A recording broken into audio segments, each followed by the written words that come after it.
In Norse mythology, the god of light, Baldur, is the load-bearing pillar of the universe. As long as he is alive, existence holds together. If he dies, prophecy dictates that the apocalypse follows. The system begins throwing a warning. Baldur starts experiencing terrible, recurring nightmares, seeing his own death, and with it, the fiery collapse of the Nine Realms. His mother, the goddess Frigg, decides to rewrite that prophecy. She sets out to engineer an absolute universal defense mechanism to ensure her son can never be harmed. To do this, Frigg crosses the cosmos and extracts a sacred oath from every single element in existence. She commands fire not to burn him, water not to drown him, and demands promises of non-harm from iron, stone, and every known disease. By brute forcing the compliance of the physical world, she creates a being who is artificially immortal. The universe itself is now programmed to protect him, which creates a highly dangerous false sense of security. The gods immediately decide to stress test this new magic firewall. They place Baldur in the center of an open field and start throwing projectiles directly at him. They hurl heavy rocks and swing massive iron swords, watching as the physical matter shatters or bounces harmlessly off his skin before making impact. What starts as a security check quickly devolves into an afternoon game. The gods spend hours launching axes and flaming arrows, laughing as Baldur stands there, completely impervious. But watching from the edge of the field is Loki, the god of mischief. He refuses to join the game. Instead, he observes this perfect defense grid with deep jealousy, looking for a way in. A system with 99.9% coverage creates a specific kind of vulnerability. It convinces its defenders to stop looking for threats entirely. Loki begins his reconnaissance using social engineering. He shapeshifts into an unassuming old woman, bypasses Frigg's guard, and strikes up a casual conversation in her hall. He presses the system's architect for the exact parameters of the firewall. The disguised Loki asks Frigg point blank, "Did every single thing in the world swear the oath?" Frigg answers honestly, revealing a critical oversight. She secured promises from everything, except a tiny weed called mistletoe, growing west of Valhalla. She explains the plant was simply too young and too small to pose any mathematical threat to a god. Loki immediately moves to exploit this zero-day vulnerability. He rushes out into the woods, locates the mistletoe, and carves its woody stem into a sharp, pointed dart.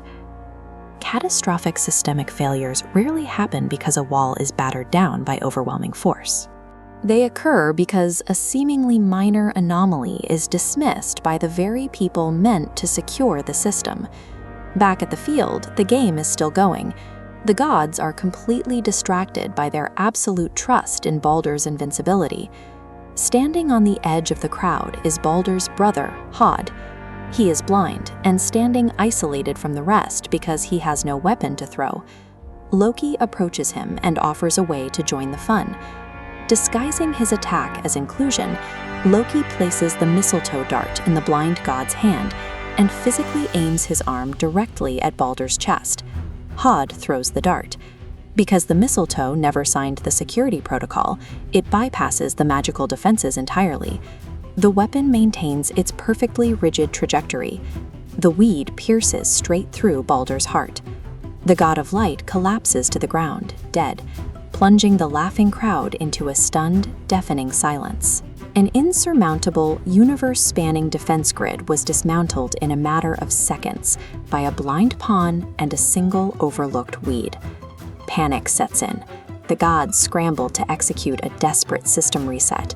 They dispatch messengers directly to Hel, the goddess of the underworld, begging her to release Baldur and reboot the universe. Hel agrees, but issues an impossible ransom condition.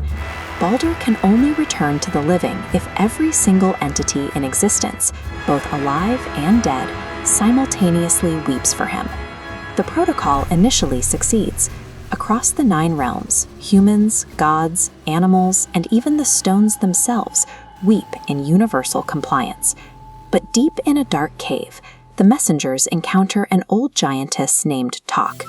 When told to cry for Baldur, she refuses to shed a tear and spits on the ground instead. Because the compliance rate is not 100%, the reset fails. Balder is condemned to remain in the underworld permanently. Absolute security systems ultimately fail because they require unanimous, flawless cooperation. In a universe that contains malice, complete compliance is a mathematical impossibility. The sabotage was deliberate. The gods soon discover that the old giantess was actually Loki in disguise, ensuring his assassination could never be undone. For this, the gods hunt Loki down, bind him with the entrails of his own son, and leave him to rot in a cavern until the end of time. But the damage to the structure of reality is already done. With the god of light dead, the universe is immediately plunged into Fimbulwinter, a relentless, freezing 3-year winter. The cosmic chains begin to snap. The monsters of the Norse universe are breaking free, and the gods are marching toward a final, unwinnable war. A single overlooked vulnerability took down the invincible god, shattered the foundation of reality, and started the countdown to Ragnarok. To witness exactly how this apocalyptic climax unfolds, click the video on your screen right now.